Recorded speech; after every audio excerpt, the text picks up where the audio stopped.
Welcome to the Urban One 2018 show with your host, Wayne Johnson, the talk show dedicated to uplifting and motivating individuals from all walks of life. Each week, we have the privilege of hosting incredible guests who provide incredible insights on a diverse range of topics. From local influencers to esteemed regional and national figures, they will share their experiences and wisdom to ignite positive change in our community. Get ready for another captivating episode of the Urban One 2018 show with your host, Wayne Johnson. Let's embark on this journey of inspiration together.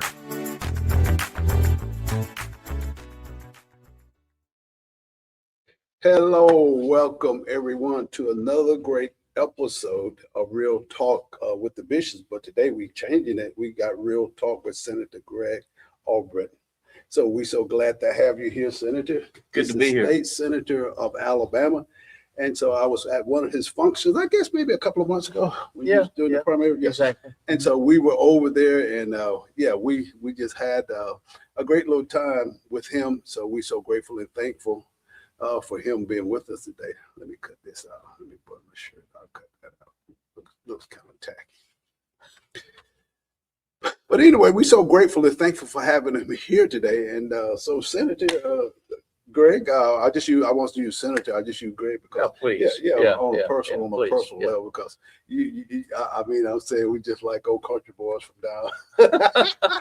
Well, and Pastor, like I said before, I hold an office. I don't hold a title. Yes, sir. That's good. That's a good thing. Yeah. So great. And so, Greg, we got.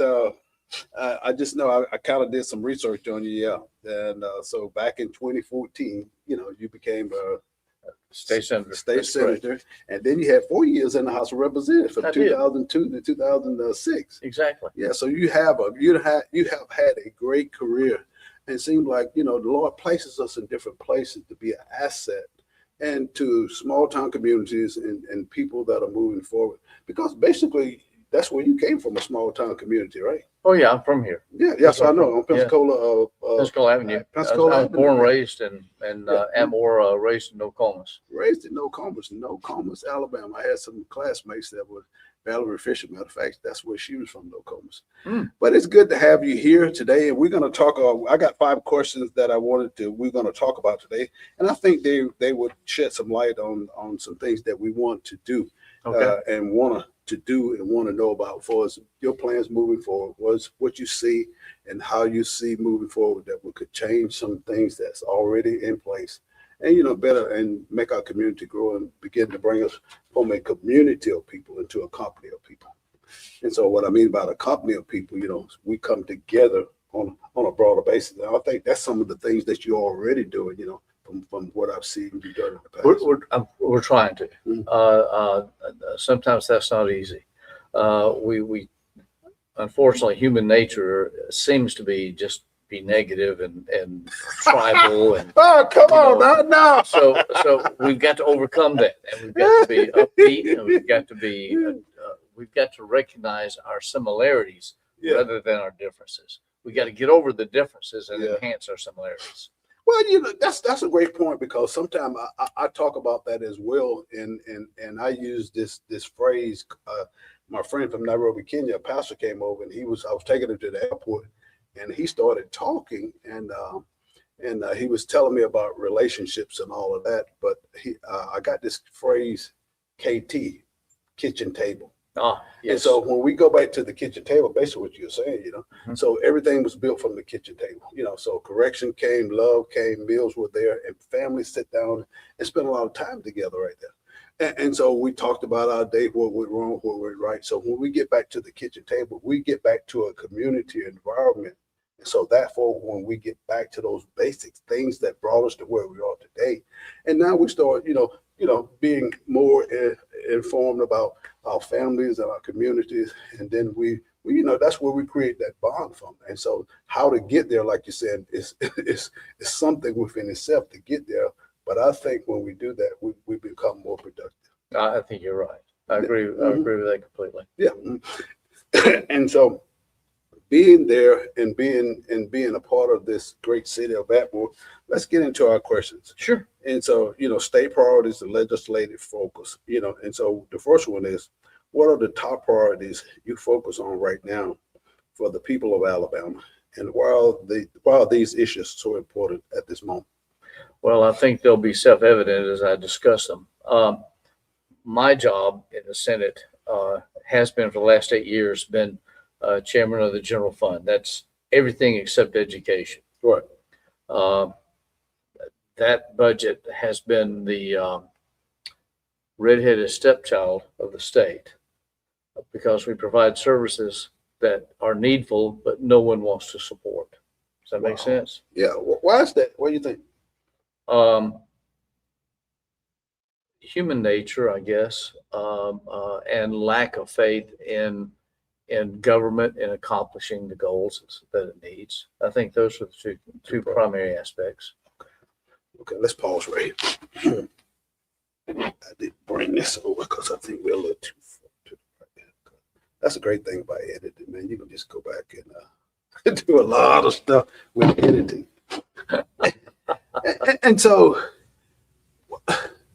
transitioning back from 2014 when you started. Yep.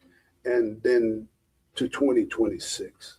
Like you said, the negativity, the biases, and so I know you've seen that transition, and you're like, man, how did we get from 2014 to where we are today? It wasn't easy. In 2014, the general fund, in particularly, and part of the ETF, we were broke. Mm-hmm. The revenue was just not coming in. Yeah. We were suffering, and I don't know if you remember or not, but in order to make payroll, in order to have the basic services, the state had to borrow money from itself. And now, when I say that, where we got it from was the Alabama Trust Fund. Yeah, okay, I got you. That's money that's set aside when we did the drilling on state land, especially in the Gulf. Yeah. We set it aside into this particular trust. It's not used, but it's set aside for the future. Right. And that had grown to a couple of $1 billion at that point. Right. And we were broke. Right. And the state had to borrow a few $100 million, but we had to get the authority of the people to do that, and they approved it. Mm-hmm. So over the course of years, 15, 16 particularly, we borrowed, I think it was up to $300 million from the people of that. And most people said, we won't pay it back. Wow. It's gone. Gone. Yeah. We paid it back. Come on. We paid it back early. We paid it back early. That's awesome. I was able to get that job in charge of that in 18. Mm-hmm.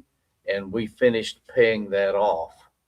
We were paying about 13 million, which was, against 400 million. But we handled the money so that when we got to, when was it? 21, I think it was 22. Yeah.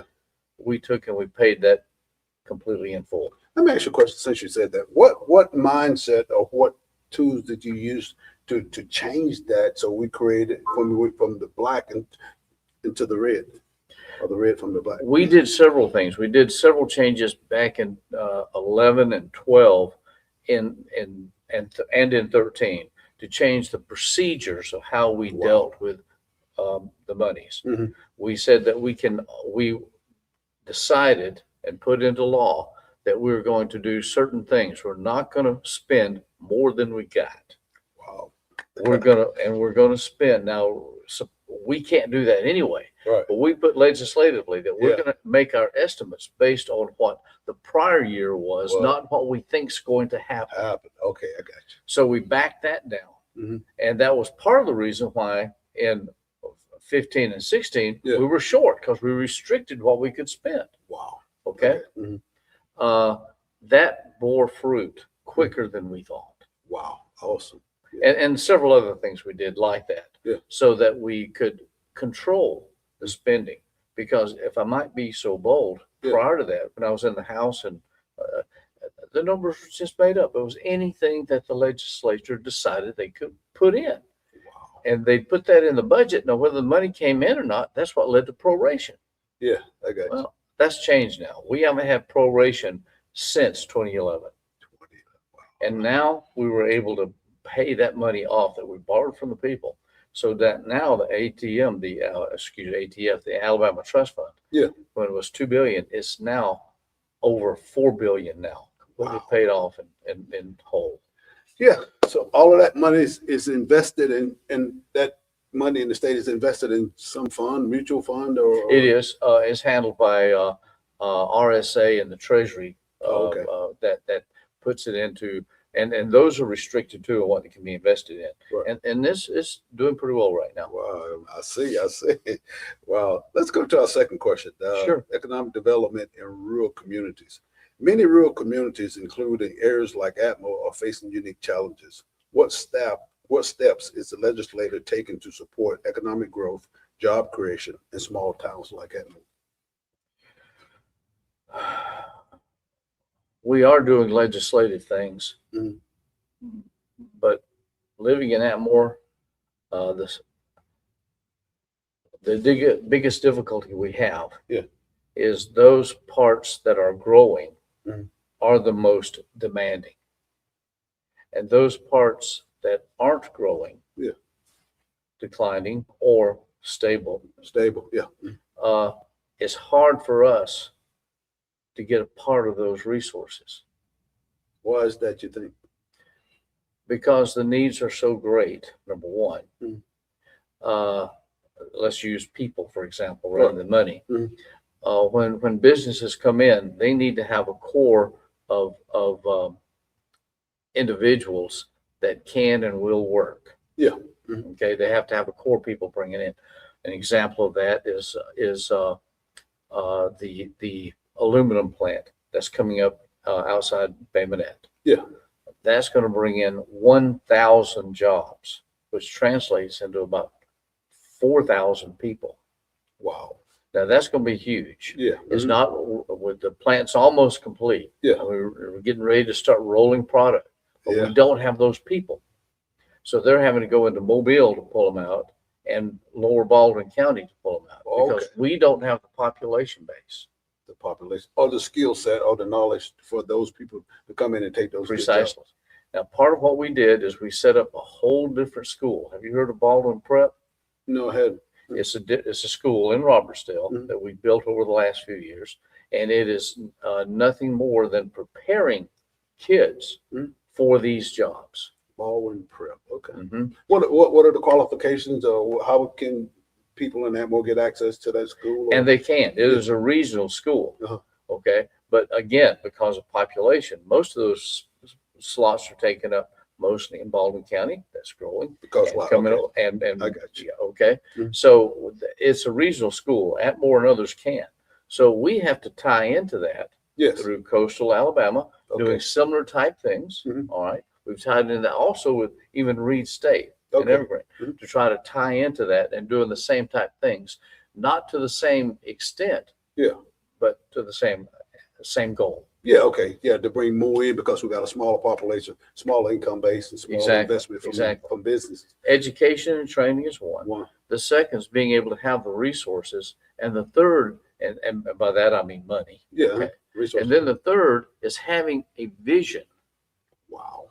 of proceeding, Percent. having a plan, Yeah. and having something that can go forward. Right. You look at Huntsville, it's booming. Oh man, isn't it, man? I tell you, yes. Tommy Battle has been the mayor there Yeah. for years. Uh-huh.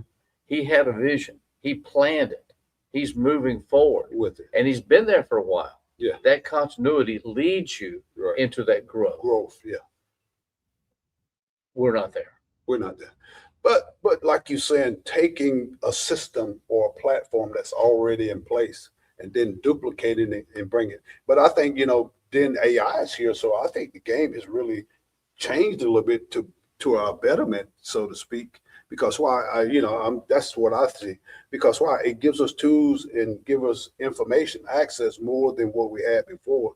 Then that way, when we create systems, we create visions and platforms for our small communities to move forward. Well, I agree, but we got, again, resources. What does AI come from? Mhm. It's electricity. Yeah. we don't have a lot of capacity here.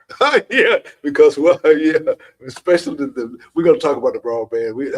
That's my full question because man, that was that's a we'll talk about My that. internet's been out for 5 days now. Right. Okay, and I can't talk to a person, so I understand lack of internet. Okay. But that talk about that Baldwin County, how can we integrate so we can go to coastal up there and Yes. that system, so it's already integrated in what they're doing in Baldwin County. It is much of it is. So And how do we tap into that through coastal? Just we should be, coastal should be.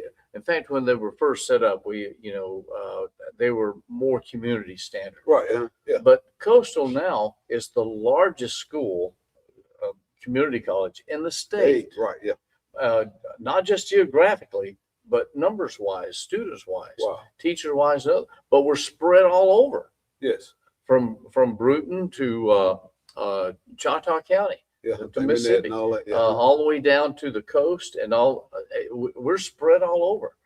But that gives us also opportunities to not only bring more people in, but to do more things. Yes. Yeah. Okay, I got you. So we're that has developed very well. We've got some good folks there. Mr.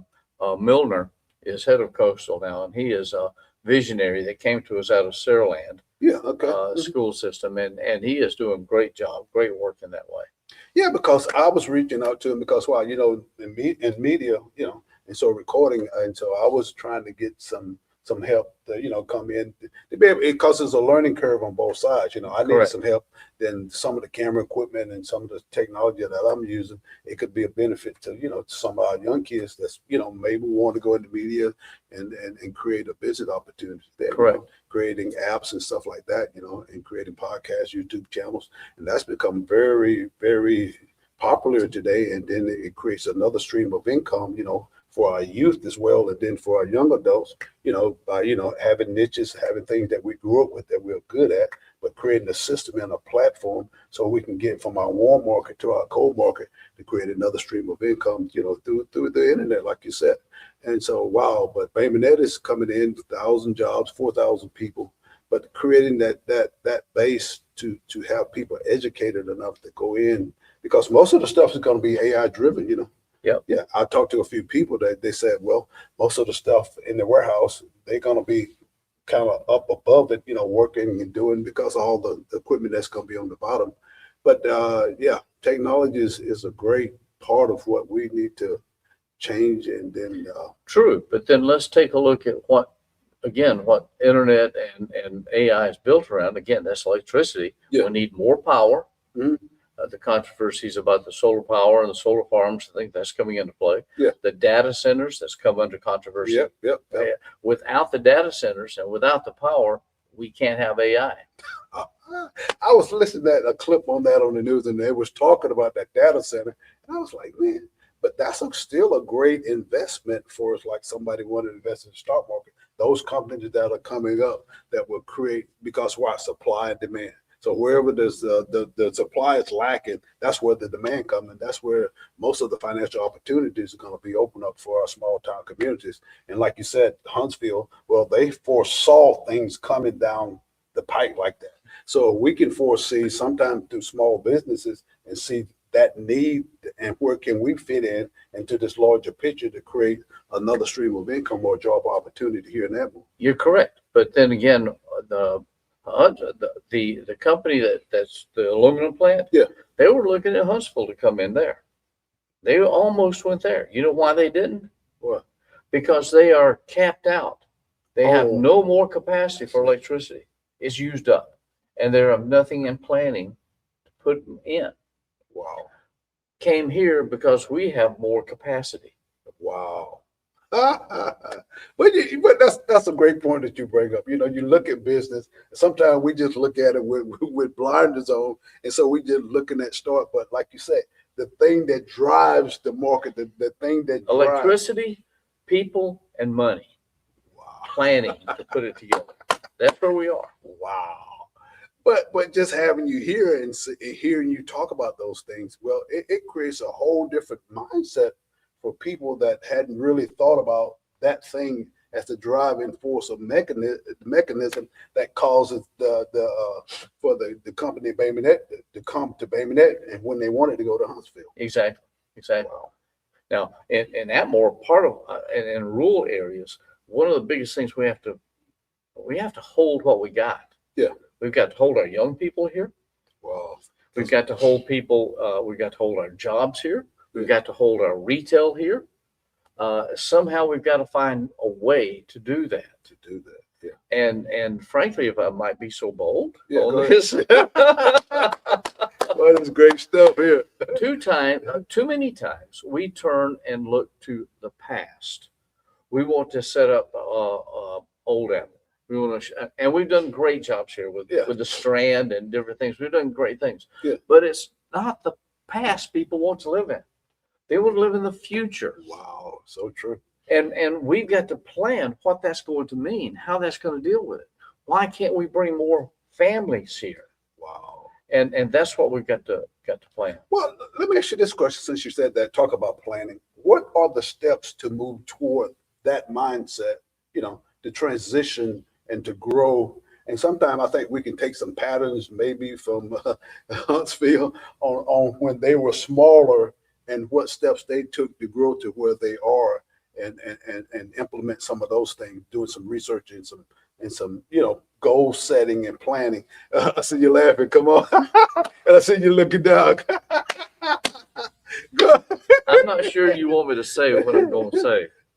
But it's something that we need to be heard because we got some innovators and some thinkers that not yet come on the scene that may have the capacity and the wherewithal to transition. Because we're scared. Because we don't want to change. Yeah. Because we want to hold on to what we have. Yeah. And you can't. You got two hands. Yeah. You can't hold on to this and hold on to that when they're moving in different directions. Oh, boy, that's good. And that's what we want. We're so afraid of change. We're so afraid of what's new, right, that we can't make a vision, or we can't. In church, I don't know if you have this or not, but in church, when you go into church, you have the scriptures on your devices. Right. They're there. Yeah. You can pull them up. How many people still use the paper, the books? Most of us. Right. Yeah. Okay. Yep. And yet, when you have the digital scriptures, right, they have the footnotes on them. You can hit the footnotes, and you have so much more opportunity to learn and to interrelate them and to truly study and gain insights than you do with the book. But it's the habit, and it's the feel, and it's what we know. Personal connection. And we've got to let go and move forward. That's good. The digital stuff is too many times is viewed as of the devil. Do you disagree with me? Oh, no, I agree. I agree with you. I agree with you 100%. I mean, you look at Facebook and you look at things that just are, and every tool that we have on earth is used by the devil. This is true. Right. Yeah. Okay. Satan uses everything to his advantage. Right. We've got to ignore that and use it for good. Yeah. And just because Satan uses it doesn't mean that we should avoid it. Yeah. It is just another ratchet in the toolbox. Right. And so we were talking, Juneteenth came up, and so I was doing a little talk, and they was talking about, Black Wall Street. And so, and then talking about those times, and I was saying, God has given us a new tool. And so the tools that they used back then were for them, but now we are here and we have to use the tools that's available to us. That he has made available. To us, which is AI technology, media, and they talk about all these things. But what I was saying is, God was telling me, He said, tell my people they got a genius on the inside of them. And so if a genius is on the inside of me, the God who created it all, and He creates, that's what He does, create. Exactly. So I should be duplicating, creating things. And I was telling somebody, I said, if all of these other people can have access and become wealthy and successful through all this technology. And God created technology because it came from him anyway. Exactly. I said, why don't we in the church take advantage of these things and move forward and begin, to build wealth, to build communities? Because we're scared. We're afraid. We're afraid. And we don't, and we're too comfortable with where we are. The gospel, the gospel has never been intended to be convenient or easy. No. And if you're comfortable, then you're doing something wrong. Look here. And you're right, because a lot of people listen to a sermon on Sunday with their conscious mind, and then their core belief is in their subconscious. And I was telling somebody, I said, if I can say one trigger word, and it'll trigger something in your core belief, which is your subconscious, and you'll close the door, man. You won't hear nothing I'm saying. Exactly. Yeah. Yep. And I'm talking, but and so you're listening, but you're not hearing. And so sometimes Debbie accuses me of that every day. Well, because I went back and did a little studies on how the mind works. That core belief, or that subconscious mindset, is what we truly believe. And I keep telling people, I say, God is saying that we have access to things that and sometimes we don't even realize it. Like the prodigal son. Like we're gonna switch over. Say the prodigal son. He knew that he had access to the inheritance. He went and asked his father for it. Yeah. And the other son was in the house, but both of them were lost. One was lost to the world, and one was lost while in the house. Because when his brother came back, he was complaining, "Why you never made me? You never killed a fatted calf. You never put the ring on my hand." And his father told him, he said, "You have been with me all this time. All I have is belongs to you. Why did you not take advantage of what was available to you in the house, but still not part of the house?" And so I see that as a mindset issue that's blocking a lot of people, especially in the community of the church. That God has given us all of these tools. He's given us the millionaire mindset, so to speak, because He's on the inside of me. And I might add this one thing before we go to our second question. Moses on the mountain for 40 days. God told him to come up. Mm-hmm. And then he comes down. He said, "God say, I want to show you. I want to build a tabernacle. What's in heaven, I want to bring it to earth because God want to have a dwelling place here." So Moses has the only one that's seen that. So he comes back and tell the people. Just what you said. You got a vision, you come back, tell the people, but they can't relate to your vision because they hadn't seen it. It wasn't revealed to them. And so how does God get that which is in heaven through Moses, his servant, and get the people have the ability to duplicate and build what's in heaven into earth? If I knew that, I'm going to tell you. Okay. Yeah. So what God did, He took the spirit that was upon Moses and put it upon several men that were in the camp of Israel. Correct. And so now they got the foresight, the knowledge, because the genius on the inside of them could let them see it. He could let them see it through dreams and vision, how he wanted to visualize to them. Now they had the capacity for cunning works of gold, the Ark of the Covenant, the tabernacle. They could go there and do all the fabric. They could do all of these things that they were not capable of before until God's Spirit came upon them to empower them to do what they couldn't do. They worked in Egypt, yeah, but then we're bringing something from heaven to earth, and God's Spirit had to empower them, to give them the capacity and the ability to do it. So if God the same yesterday, today, and forever, come on now, if we ask Him, He'll give us the skill set and knowledge to do the same thing. That's what I believe. If you seek, you shall find. And if you ask, it shall be revealed to you. Oh, come on now. If you knock, it shall be open. Yeah. Those are true statements. Right. And those people that it wasn't, my humble opinion, it wasn't Joshua and Caleb and the others that God selected and picked. It's that they asked. Come on, Moses, what do you want me to do? Right. Okay, help me see this vision. Right. Just put me in the right direction. Right. That's where it comes from. Yeah. The willingness, because too many folks. You can ask, but unless you're willing to do, your answer is going to be answered by yourself, which is no. You can ask, but willing to do, willing to change, willing to build a community willing to follow the Father's Spirit. And he always going to send somebody in your path to take you to the next level of success. Exactly. I call them ravens. Ravens, like the prophet by the brook. Isaiah. Yeah. Yeah. So provisions. Not Isaiah. Who was that? Yeah. Was that Isaiah? Second King chapter. Yeah. But here it is. Now we see the prophet Ahab and all of those guys. So now we see the provision God uses the raven.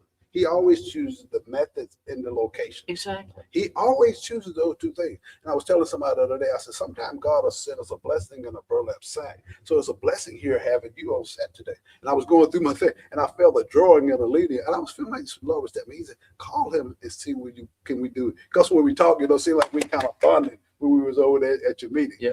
But the provisions of God, the ravens, the things that we're looking for, God said, I'll already have them stored for you.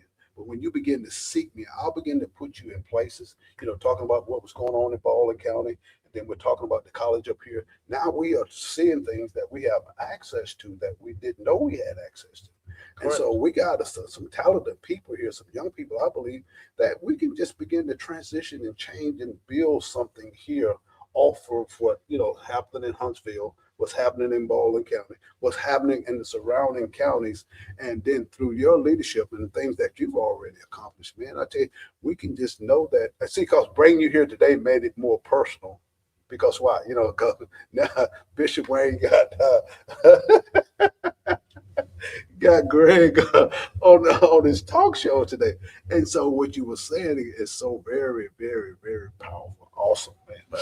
So let's go to our so we got question one and question two. So infrastructure and broadband. So we're there, access to reliable internet and modern infrastructure is still a major concern in parts of Alabama. What progress is being made to expand broadband and improve infrastructure statewide? We are doing lots. We have put hundreds of millions of dollars into expanding internet. Yeah. We have. In fact, all that money that came federal and combined with state has to be spent by the end of this year. Okay. I am told, because we have follow-up meetings and such, that we're on track, that we're going to get done and everything else. So and I think you're seeing, for the most part, because in 14, I didn't have any streaming services. Yeah. Okay. Yeah. You either had the antenna or you had dish. Yeah. Okay. Now you've got streaming services that's functional. Now you've got things that are there. The reliability and such are still questionable, but that's hopefully we'll get some of that ironed out. But I believe we cannot proceed and move without having some kind of connections, electronic, to get the data. And to have the AI available. Yeah. We've got a lot more to do. Yeah. I believe, though, that we're going to be probably going more to satellite connections than the landline connections. Satellite appears to be more reliable. Yeah. And while it costs more to get up there, you don't have to worry about weather. Yeah. That's good. Yeah. And then the fiber optic, because like here we have WJM TV, and so we are streaming here. And so with MediaCom, so then I was having issues because, the dropping out and what have you. So we upgraded. We didn't upgrade it twice. And so we had one gig of upload and 50 download. So, but the system is more stable now because it's by when you upgrade your plan, that's more of the demand that you get for your service. But anyway, but then the fiber optics, a few businesses have the fiber optic. They do, and it's like night and day from having the service that I have. Exactly. And creating that opportunity to be able to be more reliable and get stuff done, faster and having a better connection and better service for the broadband. Wow. But we're working on that, and we made a lot of progress in a short time. After the money is spent, the question comes, what's next? Mm-hmm. Where do we go from? How else can we improve? And that we've got to look at. figure that out. But what about like I know the casino, the Creek Nation, and I mean we've seen tremendous change come in Atmore since they came in. I tell you, it's been a blessing, and I applaud them for what they have done. That's the only international company that we have headquartered in Escambia County. Escambia County. I tell you, it's just, I mean, it's refreshing. You know, if you want to go there, you transition from a country environment, you can just go up there on 21, and man, you're like a mega city environment. And some of the things that I mean, it's just transformational for our youth in order for them to move from one place to another to see how growth can take place. How do you square that though with gambling? Well, you know, sometimes, like you said, you have to have the good with the bad. So money travels everywhere. It's everywhere. So it's involved in things that we don't see behind the scene. And so things that take place behind the scenes so it's a business opportunity on both sides. And so people love what they love. They're gonna spend their money where they love. So can't nobody change that, you know, regardless of how you see it, you know, this is a preference of choice. And so if it's generate business and income, you know, I don't have no problem with it because why? You know, so here we are today. God give us all the choice. He's not going to violate your choice. He said, choose this day who you want to serve. And so if it brings income and revenue to a place and people, well, they're going to do it over in Florida. They're going to do it in Mississippi. Well, why not do it here? Because, and you're correct. I agree with that theory. However, we don't get anything. The state gets nothing from the game. Well, the city gets, because they said the city limits. That's because of the graciousness of PCI. Yeah. That we cannot tax it. Oh, of course, it's a separate, yeah. Exactly. Yeah. But the gambling and such is occurring anyway on the digital and all. Yeah, on your phone right now. Exactly. And we're going, like you said, to other places. My goal has been, and I've been unsuccessful with this. Yeah. My goal was to gain and put the state, which I think we have an obligation to control this activity. Yeah. We control chicken houses. We control water quality. We control where people go and recreate. We control lots of things. Yeah. But we don't control the gambling. None. Well, can't control everything. So the state, in my opinion, and my efforts have been to put in legislation that would put this industry under control of the state so that we know where it's happening, who's affected. Yeah. We can help those that get caught up in it. And we can also tax it and have the revenue to do the things we need to. Yeah. But, couldn't get it passed. Yeah. I can believe that because, you know, back to what has happened here in Atmore. And because Atmore would still be, I believe, you know, man, we wouldn't have the traffic that's coming through the city now. Sometimes I come down Highway 21 going north, going south, really, and you get a traffic jam. I was like, man, we got a traffic jam in Atmore. Because why? When money changes hands, it creates doors and opportunity of success. And sometimes when we gradually grow, and then like you said, when that money changes and when people see growth and innovation, well, it causes people to change because they see growth changing. See, growth changes people because what we mimic what we see. Your neighbor get a new car, you want a new car. Your neighbor get a new house, you want a new house. So when we see the revenue or the things that's brought to this community here from the casino, I bless it. I said, Lord, it's a positive thing because why? It's bringing our community and people in our community from that mindset of no change into a place of seeing change and seeing the possibilities that what could be. And so, you know, like some of the donations they made to the high school and different things around it, it's been a positive impact because why? It brings us from one position of not darkness, but what being here, not understanding that we have access. You know, so you go up there now, it's all electric cars. Before, you know, you got chargers plugged in. You got about 10 or 12 of them right there. And they're right on the side of the street. And you got all of these things that innovate and motivate and build and inspire our youth in our community, even from the elderly all the way up. So you got bowling, you got the movie theater. And so it brings such a positive impact, even though people are going to do what they want to do. But I think it brings a positive feel to us that creates more of a win situation. Than I concur. Yeah, I agree. I agree with you. You know, my home backs up to Main Street, and there's lots of times I can't get out my back gate because all the people coming from Florida going to PCI, and all the Alabama people going to buy lottery tickets. Because why? Why is that? Because they want to be successful. Exactly. It's something on the inside of them that's driving them to be successful. And that's a God-given ability, because everybody want to live better, do better. And so how do we do that? We do it through what? Increasing our finances, you know. And so if we can't get it one way, we're looking to increase. We're looking for something better for tomorrow. Exactly. And so when we're looking for something better to tomorrow, we see what's in front of us and we go after and take advantage of what's available to us.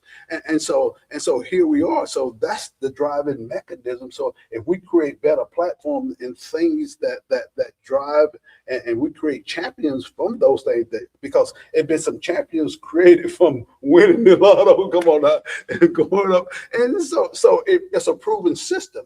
The rewards are there. And so what we're going to do, what I see trending is, you know, we're going to talk about our next thing about daycare. So we want to start a daycare at the church. But I was saying, if we went back to the daycare, you know, creating more skills and more knowledge and more systems that can bring better education to our little kindergarten kids, you know, and daycare, and then in preschool. So when they get there, come on now, because AI could be something that we hadn't thought about on training and bringing some things to that we could begin to teach our young people, those kids, kindergarten, and then especially when they get to first grade, second grade, and third grade, that their reading level will be higher than what it currently be. Because like you said, we have to change. We got to bring something in, because in order to improve the reading level, because somebody told me, I don't know how true this is, they said, well, they get all their data from when kids get into third grade, how many prisons they're going to build. So I don't know how true that is, but we have something in our hands that we can bring a brighter future to those that's coming behind us. I agree. Wow. So we agree on that. Yeah, we do. So let's go to our fourth question: criminal justice and prison reform. Alabama prison system has been a major topic of discussion. What updates can you share about the ongoing reform efforts, and what changes do you believe are still needed? The criminal justice and then the prison reform. Where do you want to begin? Just whatever you think. Well, we are building new prisons, not additional, but replacement. Yes, I think that's needful, very needful. Well, you know, Holman has pretty well been shut down. I went in there because I've been doing some outreach ministry in there, and I went in there a few times. I was like, wow, I couldn't believe what I saw. Yeah, it is. I remember it's been a few years now, but when at one point we had as many as 900 people there. Mm-hmm. Now it's down to about 276. Okay. All right, because most of them had to shut down, just deteriorated. Yes. Not going. That's on the state, because the state did not maintain them and did not, and we built them improperly to begin with. For no upgrade. Okay. Yes. And by that I mean we had the wrong concept. We put them all in dormitories. Yeah. So you had people that 50 to 100 men or women, mostly men, in one room, one big giant room. Right. Keep in mind, none of these folks, well, I'll say that most of these folks have problems dealing in society anyway. Right. And when you put them in close proximity, it's a problem. Wow. And there's times when one individual has to oversee that one dorm. and it's dangerous. Yeah. We're on the we're finishing up the first prison that we contracted to do, Mhm. and that's in Elmore County. Yeah. And in that, and then it went way over budget, as most construction projects do. Yeah. But in there, we actually have a full hospital there. Wow. Full hospital there. I mean, literally. Okay.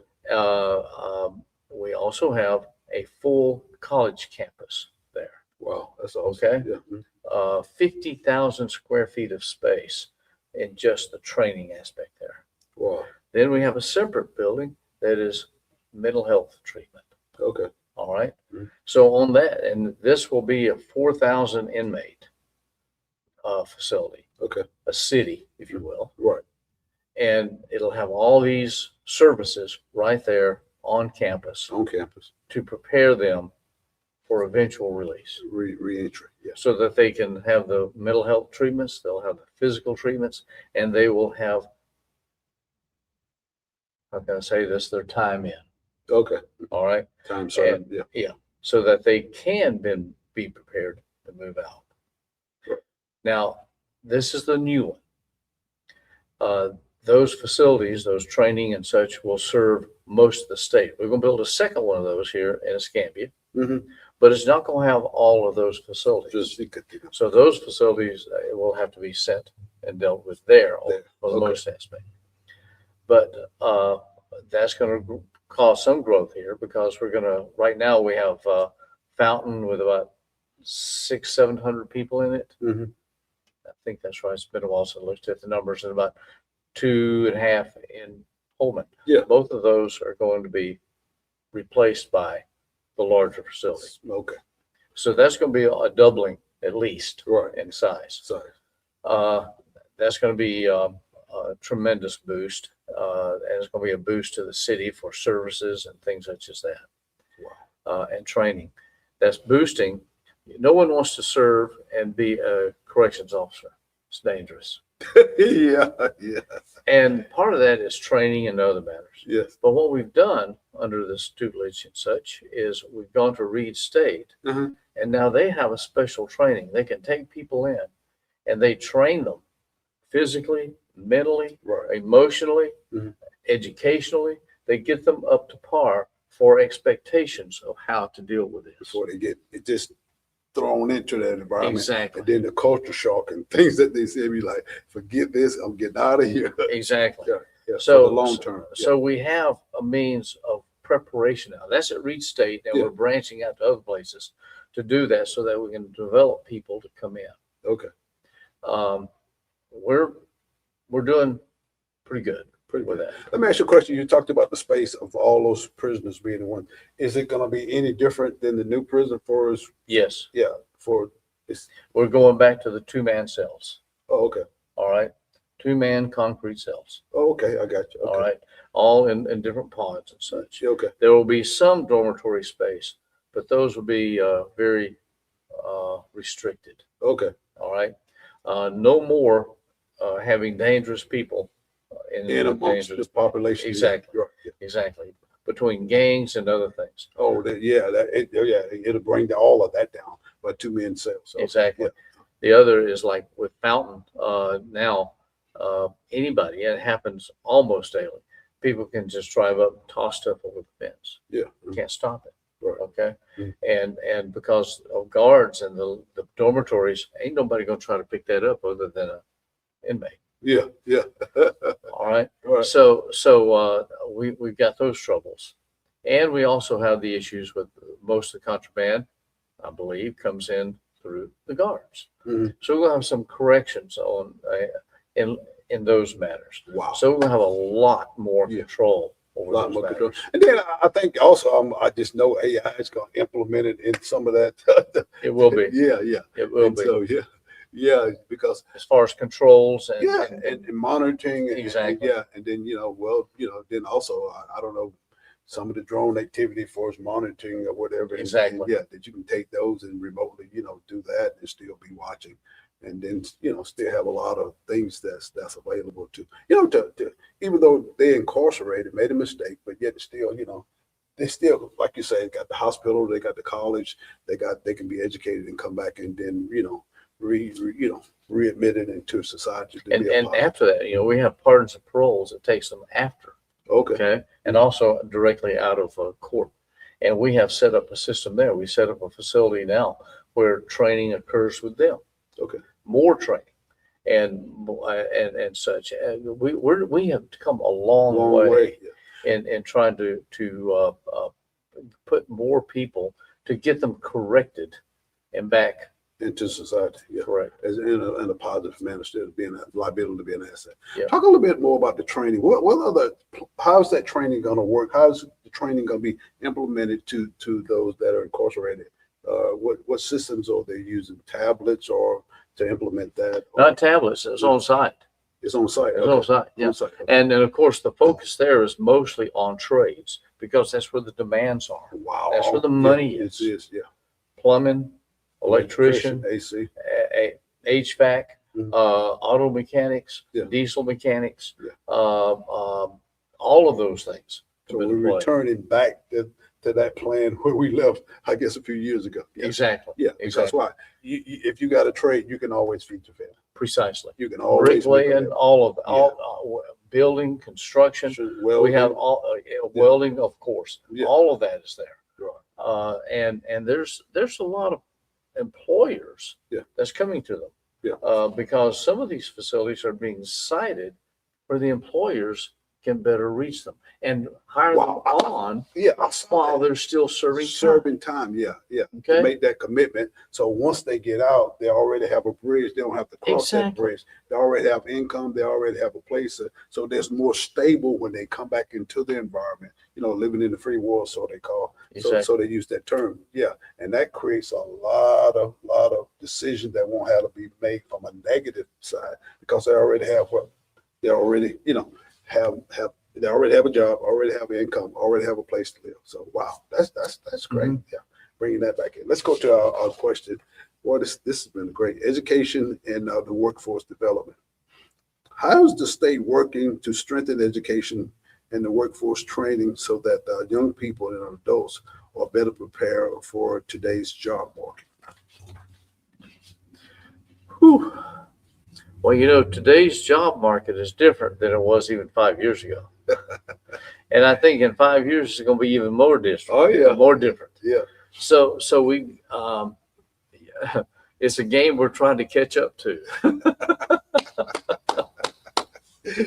But the two things that sit to me is everybody's got to have some basic skills about how things work.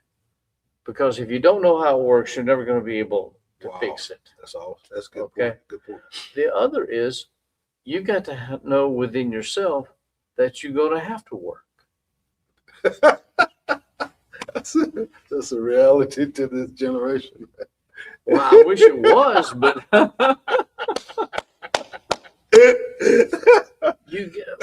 work itself is not a punishment. Work itself is a blessing. Work itself is something that you take pride and enjoyment in. And somewhere along the way, we lost that. Yeah. We failed to teach our children the joy of doing something worthwhile. That's right. And we taught them that going to a ball game or a recreation is the epitome of life. It ain't. I hate to tell you. It's accomplishing something. That's right. Yeah. And plus, it gives you that mindset and confidence to accomplish something. And sometimes I tell you, because I'm, I come from that generation. Well, I'm sort of like the late baby boomer generation, exposing my age. But I think sometimes we said I got you beat. Yeah, they said this, I'm not going to raise my kids like I was raised. And sometimes I think we curse what God is trying to bless by saying that. Exactly. Because what you're saying, that the value system and the things that brought you, the things that you respect, has, and so now they don't even respect that anymore, And so now you're culturally trying to change a generation that we're not even talking about things at the kitchen table that we were brought up in to respect. If you had 5, 6 siblings and you had a fight, mama would make you go over there. Y'all go over there and make up, hug each other, tell them you're sorry and all of that. Those are the things that we did. It was no option. And that way, brotherly love in the community and the fellowship between brothers and sisters and family was a closer bond. Exactly. And so now I think we don't have that. So families are growing apart. They have more respect for us, more respect for someone else than their original bloodline that they grew up with. And you see that in all kind of families, because when we leave the kitchen table, when we leave that place where we can, I heard a guy, a very wealthy guy, Bill Wilder, he said, when you get kitchen table, you got kneecap to kneecap. Exactly. So you're pretty close, and so you're talking about issues and you're displaying character and you're building a community, just like the Bible said. Make sure you tell that to your children. Make sure you bring up those stories about this and about that, so your young people can hear about the legacy of the family, because they need to hear the immediate legacy of the last 50 years. So they need to see where we came from, where we are. We tell these stories, but they're relevant because why? It's still life. Exactly. You still got to eat. You still got to sleep. You still got to work. You still got to provide for your family. And you still got to get along. You still got to get along. And unless you find out how to do that, you're going to struggle all your life. Right. Because why? You think it don't affect you, but it does. And so when we were coming up, we didn't have a lot, but our mama would tell me, she said, go across the street and borrow 2 eggs from Miss Loretta. Every time I went over, 2 pieces of bacon or a couple of grits or whatever. And because everybody was poor, so we're all in the same boat. Yeah. But anyway, we would go across from our neighbors because we grew up and borrowed this and borrowed that and pay back. And I was just thinking, I said, like when the garden time, peas and all of that, you would stop by to go up the street, and they were like, have these gardens, they want to give you a bushel of corn, a bushel of peas. Yep. I mean, people would just give people all, figs or pomegranates or whatever they had. They were always giving. And I said, because why? We were a community of people. And sometimes we lose sight of where we come from. And this is what I say this before we close out. I told somebody, I said, when you get confused with life and it seems like it's to knock you down, and Les Brown said, if life knock you down and you land on your back, if you can look up, you can get up. And what I found is, go back to people that are older than you are. If you're young, it doesn't matter, because you want to go back to somebody that's solid. Correct. It's going to look you in the eye and tell you the truth, Gonna tell you something, because what? They don't change very much. And so if you lose your way, you'll go back and find your way, because now it'll make you refocus on what caused you to drive this driving force to come into your life, to be the man or the woman that you are. And so you'll see that, and you'll start to change and refocus on how to make yourself better. That has been a point that has worked for me.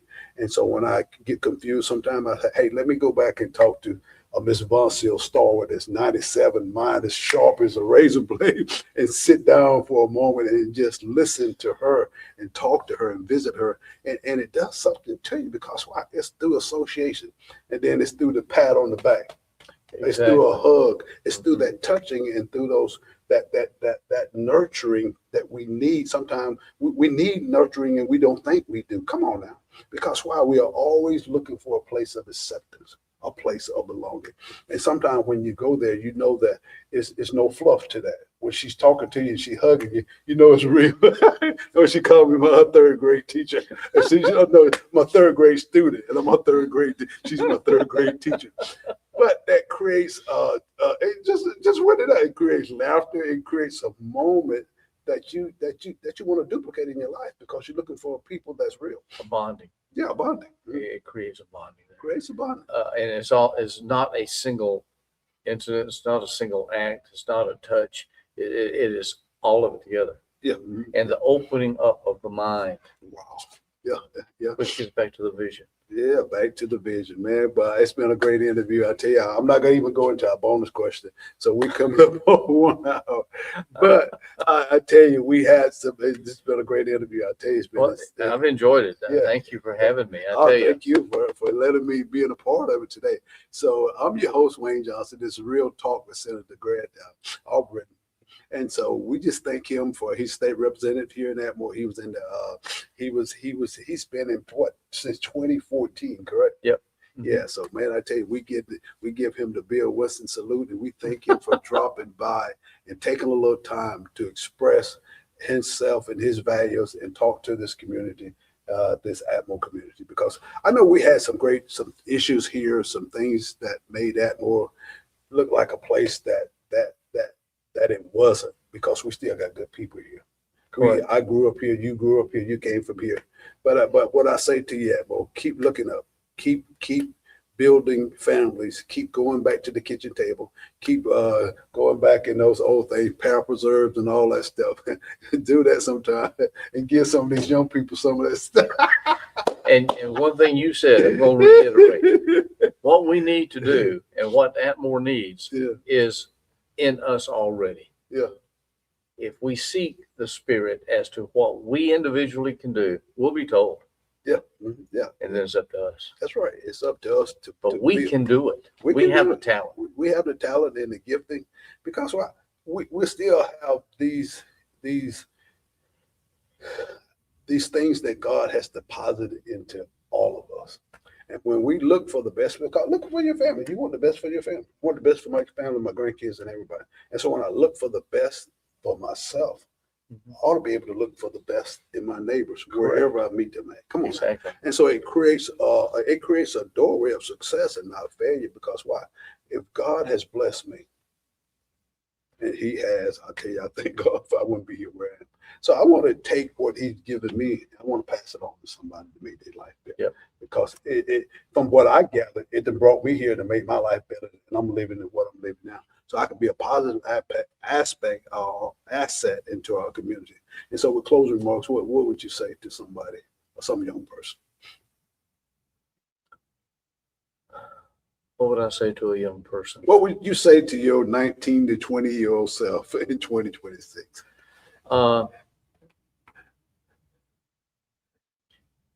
Get to church.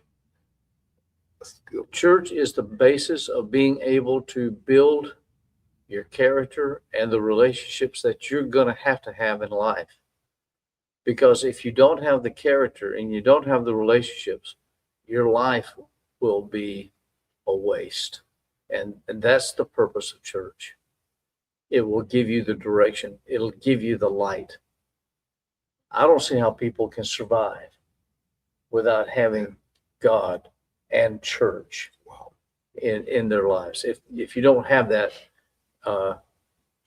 your life will always be a struggle and you'll always be unhappy. Wow, because you're missing that one thing that nothing in your life will ever give you. And I look for it for a long time in my life. And I had this discussion with one of my grandchildren just the other day. Yeah, because it brings you to total fulfillment, because we're all spirit beings. You're missing something. Exactly. We are his children. We are his children. And I tell you, he's a loving Heavenly Father. And I was listening to a guy. He said, Father, I thank you that you hear me always. And because you love me, when I pray, I know you're going to answer my prayer. I know you're going to answer my prayer. Exactly. And so we thank you. Thank you. Thank you. Enjoyed it very much. Greg. We love, I tell you, this has been awesome. So until next time, may God's richest blessing be upon your life. I'm your host, Wayne Johnson. Real Talk with Senator Greg. And we thank you for joining us. God bless. Take care. I tell you, that was good. Thanks for watching the Urban One 2018 show with your host, Wayne Johnson, the talk show dedicated to inspiring individuals from all walks of life. Every week, we have the privilege of hosting remarkable guests who provide profound insights on a wide range of topics. From local influencers to esteemed regional and national figures, they generously share their experiences and wisdom to spark positive change in our communities. We sincerely hope that today's episode has left you inspired and motivated. Join us again next week as we continue to uplift and empower. Until then, may you be blessed. From all of us at the Urban One 2018 show with your host, Wayne Johnson.